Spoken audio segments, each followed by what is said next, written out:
وتوكل على الله وكفى بالله وكيلا۔ بسم اللہ الرحمن الرحیم، الحمد للہ رب العالمین، والصلاة والسلام علی خاتم النبیین محمد وآلہ وصحبہ اجمعین، اما بعد۔ سورۃ النساء کی منتخب آیات کا مطالعہ ہم نے شروع کیا تھا۔ ایک آیت جو اس سورہ سے منتخب کی گئی ہے اور جو اس میں شریعت کی دی گئی تعلیمات کے لیے ایک بنیادی ہدایت کی حیثیت رکھتی ہے، یہ سورہ نساء کی آیت نمبر 32 میں بیان ہوئی ہے۔ اللہ تبارک و تعالیٰ کا ارشاد ہے، وَلَا تَتَمَنَّوْا مَا فَضَّلَ اللَّهُ بِهِ بَعْضَكُمْ عَلَى بَعْضٍ لِلرِّجَالِ نَصِيبٌ مِّمَّا اكْتَسَبُوا وَلِلنِّسَاءِ نَصِيبٌ مِّمَّا اكْتَسَبْنَ وَاسْأَلُوا اللَّهَ مِن فَضْلِهِ إِنَّ اللَّهَ كَانَ بِكُلِّ شَيْءٍ عَلِيمًا۔ اس میں مردوں اور عورتوں کو، یعنی رشتہ نکاح میں جو مرد اور عورت بندھ گئے ہوں، ان کو ایک دوسرے کی ذمہ داریاں اور حقوق و فرائض یاد دلاتے ہوئے ایک بنیادی بات یہ واضح کی گئی ہے کہ اللہ تعالیٰ نے مردوں کو اور عورتوں کو مختلف چیزوں میں ایک دوسرے پر ایک خلقی برتری دی ہے، ایک خلقی فضیلت دی ہے۔ تو اس خلقی برتری یا اس فضیلت میں اگر دونوں ایک دوسرے کا مقابلہ کریں گے یا دوسرے کو جو برتری حاصل ہے اس کو چیلنج کریں گے تو اس سے خاندان کا نظام بگڑے گا۔ تو فرمایا کہ اللہ تعالیٰ نے تم میں سے بعض کو بعض پر جس چیز میں برتری دی ہے تو دوسرا فریق اس کا خواہش مند نہ ہو، اس کی تمنا نہ کرے، لیکن مقابلے کے لیے اور ایک دوسرے سے آگے بڑھنے کے لیے اللہ نے نیکی کے، خیر کے اور اس طرح کے دوسرے اعمال میں میدان کھلا رکھا ہے۔ اس میں مرد جتنا حاصل کر لیں گے، جتنے اچھے اعمال کما لیں گے وہ ان کو ملیں گے، اور خواتین جو اچھے اعمال کر کے اپنے نامہ عمل میں شامل کر لیں گی اس کا اجر ان کو ملے گا۔ تو اللہ تعالیٰ سے اگر برتری کا اور فضل کا مطالبہ کرنا ہے تو ان چیزوں میں کرو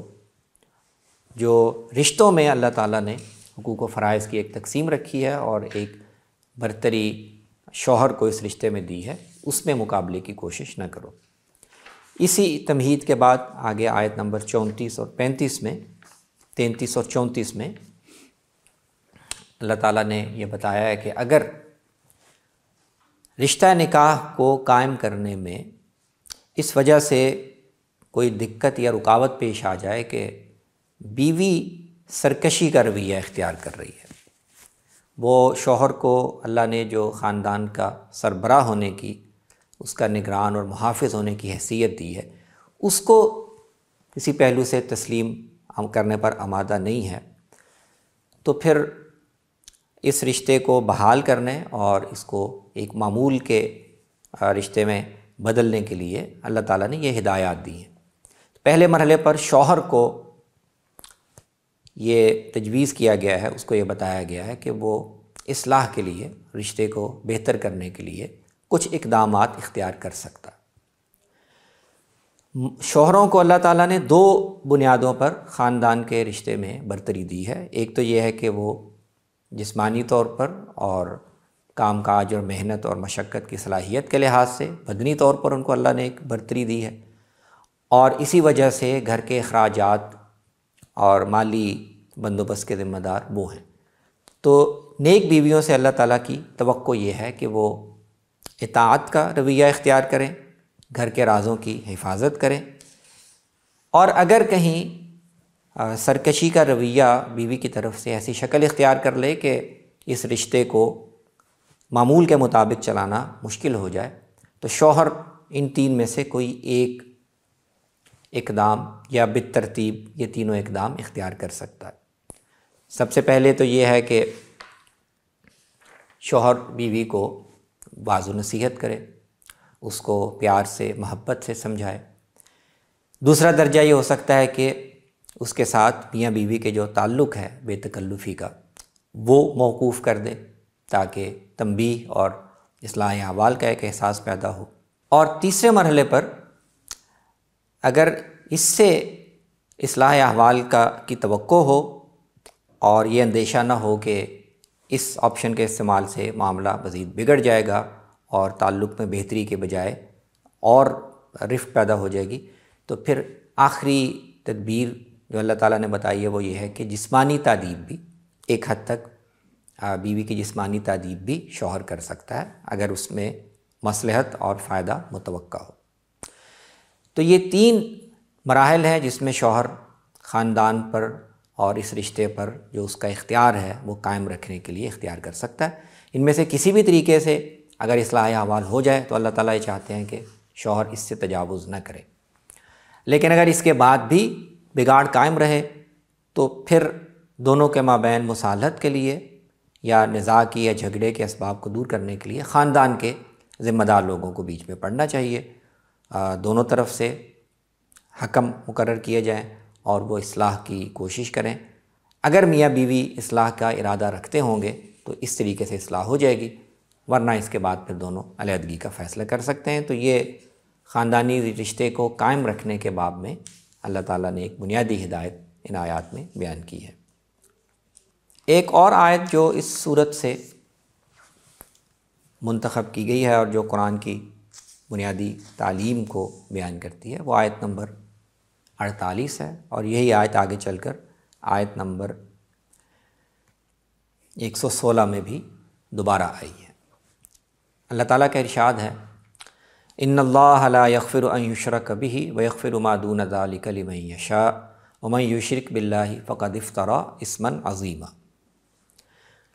اللہ تعالیٰ اس کو ہرگز معاف نہیں کرتے کہ ان کے ساتھ کسی کو شریک ٹھہرایا جائے۔ اس کے علاوہ جس گناہ کو وہ چاہتے ہیں یا چاہیں گے وہ معاف کر دیں گے، لیکن اپنے ساتھ شریک ٹھہرائے جانے کو وہ معاف نہیں کرتے۔ اور اس کی وجہ یہ ہے کہ جو آدمی شرک کرتا ہے وہ اللہ تعالیٰ پر ایک بہت بڑا بہتان باندھتا ہے۔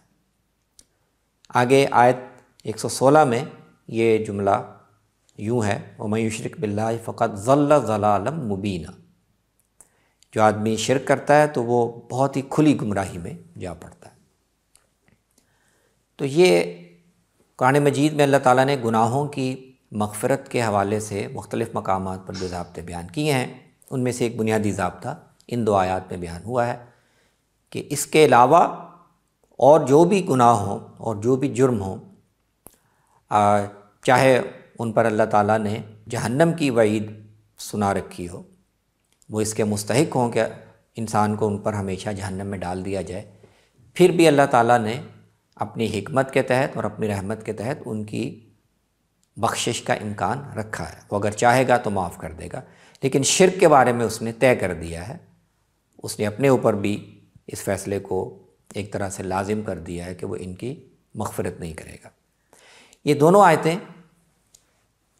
الگ الگ سیاقات میں آئی ہیں، اور وہ سیاق بھی بہت اہم ہے کہ کس نوعیت کے شرک کو اللہ تعالیٰ معاف نہیں کرتے۔ تو آیت نمبر 48 میں یہ تمہیداً آئی ہے یہ بیان کرنے کے لیے کہ یہود نے سفلی اعمال کی جو دلچسپی یا اس میں مشغولیت اپنا رکھی ہے، جس میں شیطانی قوتوں سے استمداد کیا جاتا ہے، جس میں مشرکانہ اعمال کے ذریعے سے جادو کا عمل کیا جاتا ہے، تو یہ جانتے ہوئے کہ یہ شرکیہ اعمال ہیں، یہ سفلی اعمال ہیں، ان میں شیطانی قوتوں سے استمداد کیا جا رہا ہے، ان میں شرک کیا جا رہا ہے، جو لوگ اس طرح کے ہنر کو یا اس طرح کے علم کو حاصل کرتے ہیں، اس پہ عمل کرتے ہیں اور اس طرح بذات خود شرک میں مبتلا ہوتے ہیں، تو اس پر بھی اللہ تعالیٰ کی طرف سے یہی وعید ہے۔ اور آگے آیت 116 میں یہی آیت دوبارہ آئی ہے، اور وہاں پر مشرکین کے یعنی ان گروہوں کے شرک کا بیان ہے جو اللہ تعالیٰ کے ساتھ اولاد کی صورت میں یا مختلف دوسری صورتوں میں اللہ کی مخلوقات کو شریک ٹھہراتے ہیں، بتوں کو شامل کرتے ہیں، اللہ تعالیٰ کی طرف بیٹیوں کی نسبت کرتے ہیں، مختلف دیویوں کو، لات کو، عزا کو اللہ تعالیٰ کی اولاد ٹھہراتے ہیں یا اس کی خدائی میں شریک ٹھہراتے ہیں۔ تو شرک کی یہ دونوں شکلیں جن میں اللہ تعالیٰ کے ساتھ اللہ کی ذات میں مخلوقات کو شامل کیا جائے، یا سفلی اعمال کے ایسے طریقے جن میں شرک شامل ہو، ان دونوں پر اللہ تعالیٰ نے یہ وعید بیان کی ہے۔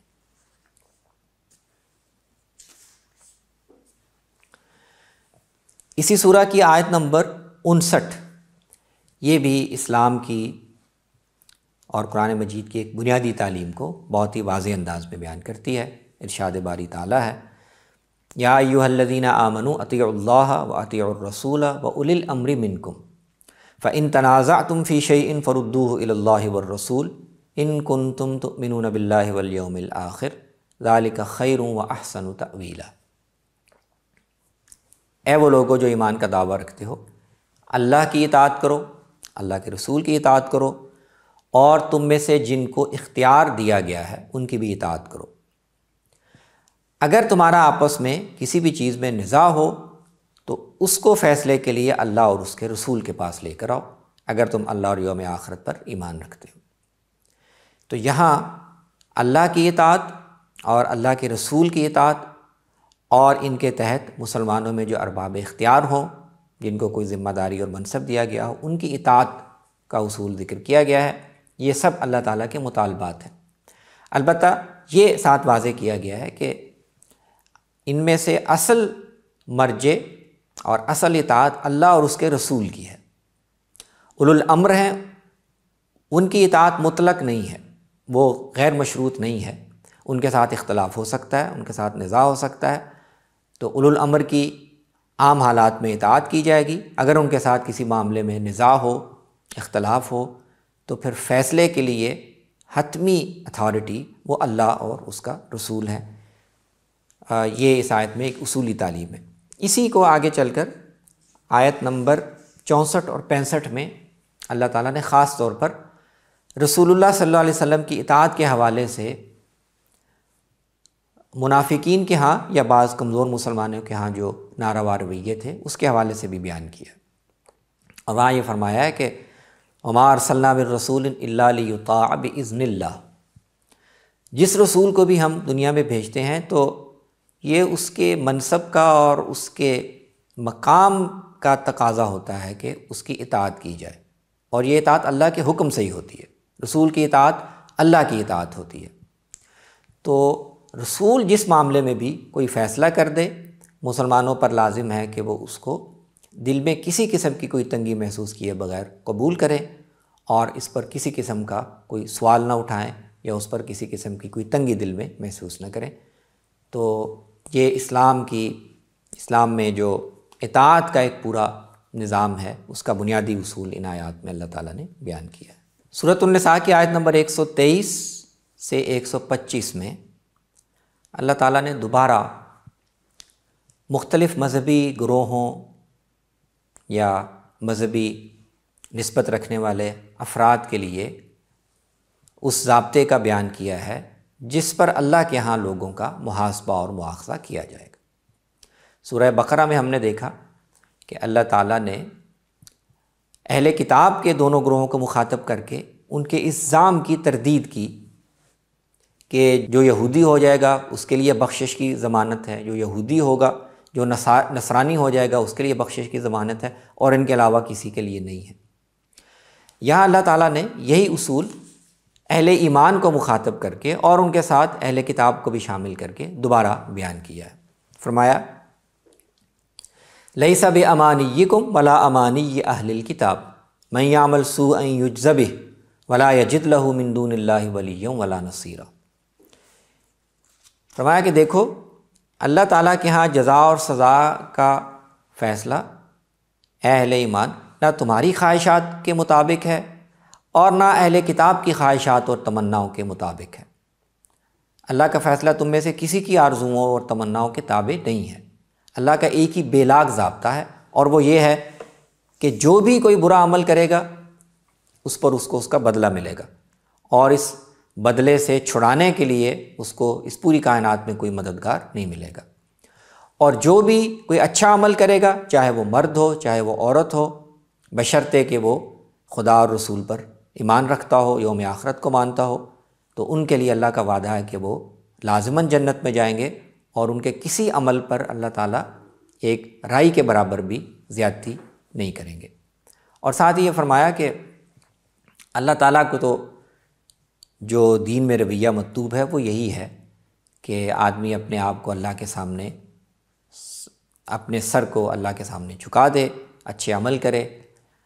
اللہ کے نیک اور یکسو اور موحد بندے ابراہیم کی ملت کی پیروی کرے، تو یہ اللہ تعالیٰ کے ہاں معیار ہے۔ اور کسی بھی گروہ کی خواہشات یا اس کے مذہبی تصورات کا اللہ تعالیٰ پابند نہیں ہے۔ یہ بھی قرآن مجید کی اور اس صورت کی ایک بنیادی تعلیم ہے۔ اقول قولی ھذا واستغفر اللہ لی ولکم ولسائر المسلمین۔